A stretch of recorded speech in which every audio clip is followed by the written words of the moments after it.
What do you need to do to prepare for potty training, especially for the 3-day potty training method? I'm going to tell you exactly what you need to do coming right up.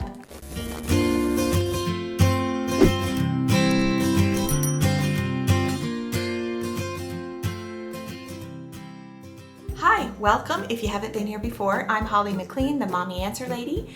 I'm a certified parent educator and mom of 9, and I am the author of How to Train Your Child to Behave. And I make weekly content and put it on this channel so that you can become the most effective parent you can be. So I hope you'll like and subscribe. First, I want to tell you, if you're watching this and you haven't seen me before, this is actually part 2 in a 3-part series on potty training in 3 days. So you'll want to go back and check out that first video first, and it's called Readiness. So be sure and do that and then come right back here.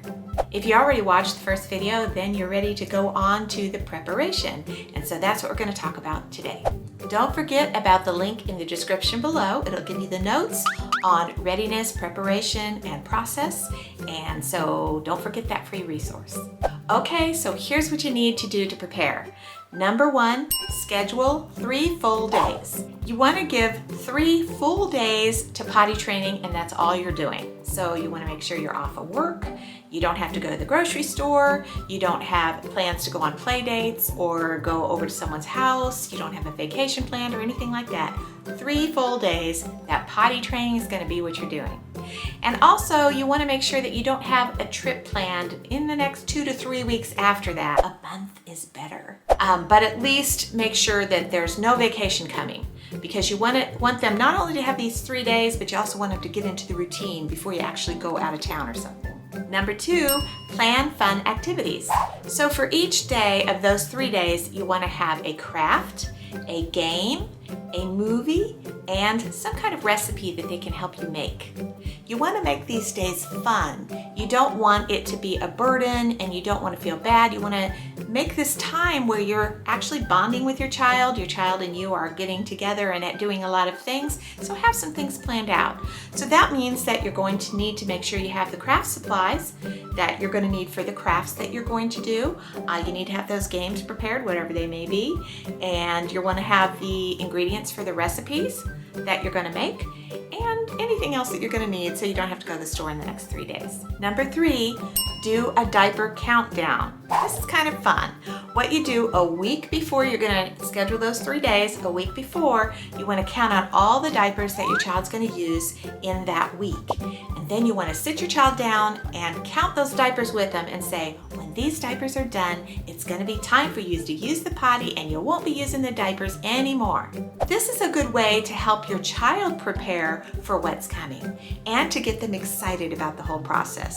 So every time they use a diaper, go ahead and recount and let them see the diapers are going down. There's fewer and fewer of them through the week. Number 4, teach anatomy. I always like to say that it's so much easier to train a child to do almost anything when they have a lot of information. So what you want to do is help your child understand how food is processed through the body. There's a really good book called How Food Travels Through the Body, the Digestive System. It's a book for kids, and I have that down below in the description. You can find it if you want to use it. Some other books, maybe at the library or something, where you can show them how food processes through the body. You're doing it on a 2 to 3 year level, age level, so you have to be aware of that. If they understand this, then they can know what it's all about. And also you can tell them, when you point to the digestive system and the intestinal area, you can say, this area of your body starts to feel different when it's almost time to go on the potty. And you want them to recognize how that feels so that they can communicate that to you. So sit down and have a nice conversation with them and go through all of that information.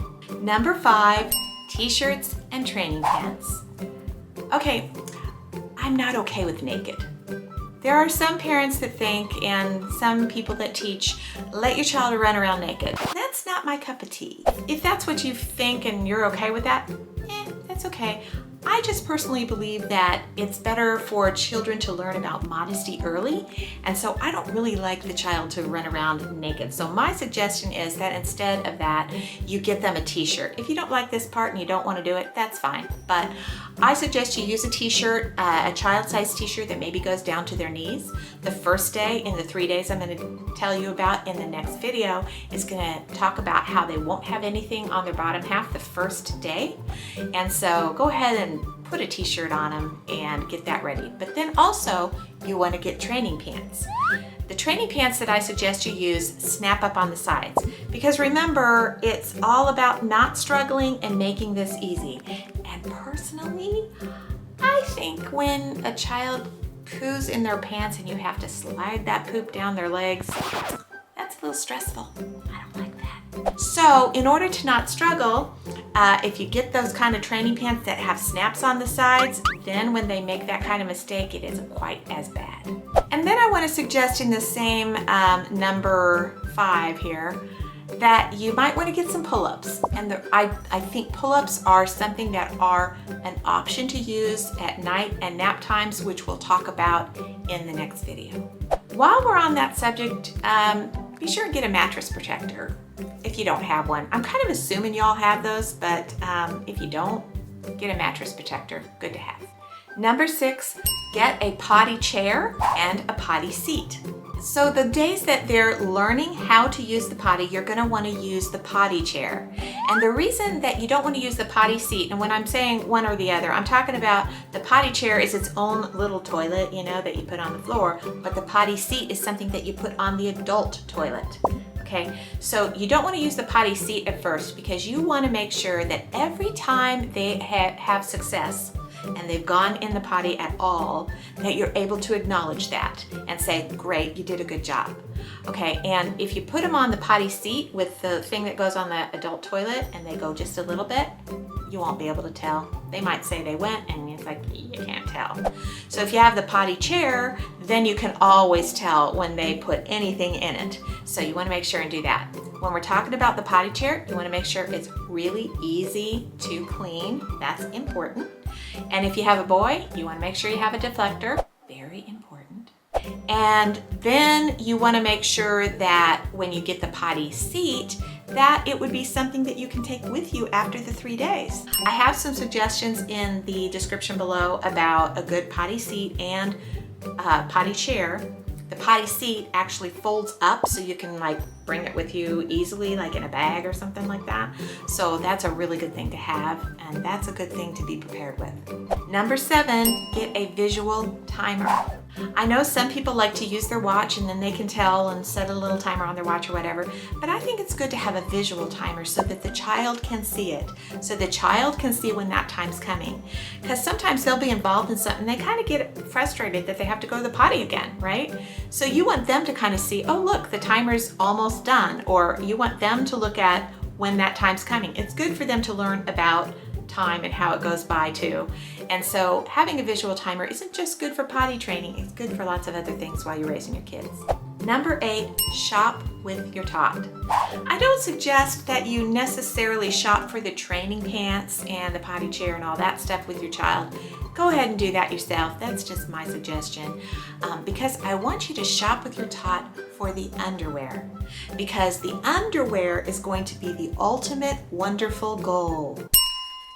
You want the underwear to be the big thing that they're trying to do. They're trying to accomplish being able to wear that underwear.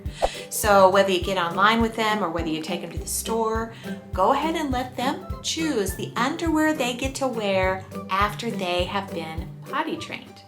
Okay, so you want them to do their favorite color, maybe their favorite character or whatever, and then you want to show them these underwear and you want to say, these are what you get to wear when you're all done potty training. So you want to make it really exciting. And the way to do that also is to put those underwear in a place of honor in your home. Like maybe up on the mantle, on a special hanger, maybe on the kitchen counter, or somewhere where everybody can see it and like that's the thing that they get to do.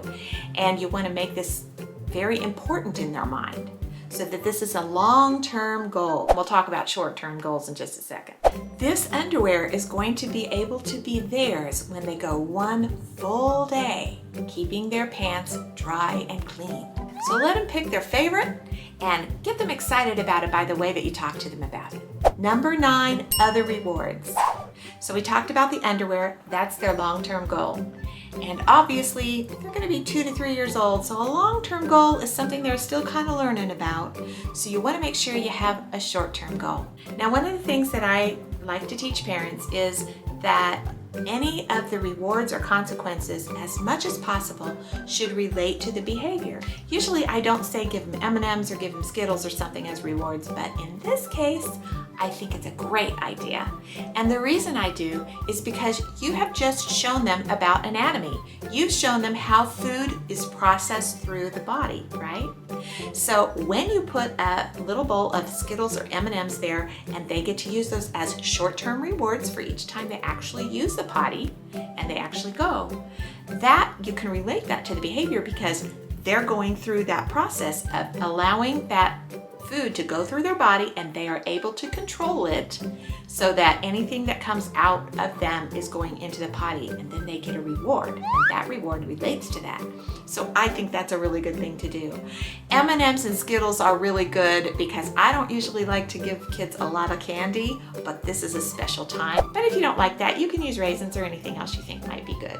So now there's 9 things here I've said that need to be in place for you to start the 3-day process of potty training. So if you've gone through the readiness and you've gone through this preparation, you're ready to start the 3-day process. The next video is going to be the process, and I hope to see you in that video, which I will be putting out next week. If this video has been helpful, please hit that like button and remember to subscribe. Parents, you can do this. I hope to see you next week.